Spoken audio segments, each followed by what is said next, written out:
My name is Jack Traver. I'm president of Travers IDC. We do everything electrical for the manufacturing community of the state. We're located in Waterbury, Connecticut, have been for 73 years. I'm 2011 when most of the people up here in Hartford think that there's no point in catering to the manufacturing community and specifically the small manufacturing community of Connecticut because it's all left and gone to South Carolina or Mexico or China. Nothing could be further from the case.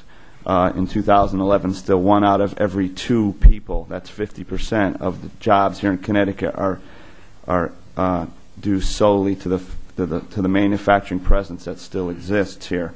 Any and all of your efforts come October 26th should be directed at bending the curve of job loss in manufacturing in Connecticut over the last 20 years. I think it's well known that Connecticut is, again, either last or dead last in employment growth as a whole over the last 20 years, us in Michigan.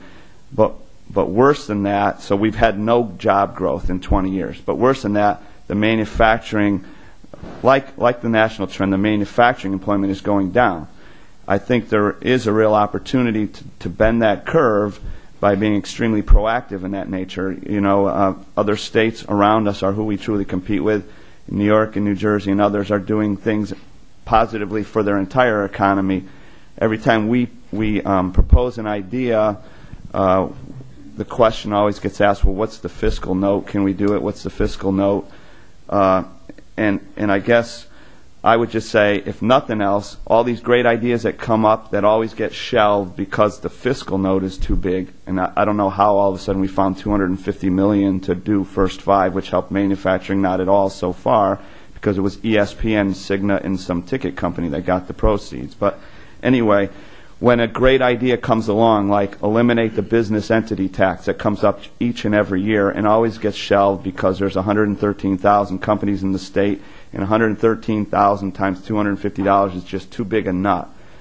Rather than shelving it completely, at the very least it should be, you guys understand pilot programs, it should be implemented for the manufacturing sector now, and let's worry about the rest of it later, because the manufacturing sector is only 5,000 companies. 5,000 times $250 is only $1,250,000. It's not a big fiscal note. It's the kind of thing that could be accomplished on October 26th and would send a direct message that we're at least trying to create jobs in the sector of the private sector that creates other jobs.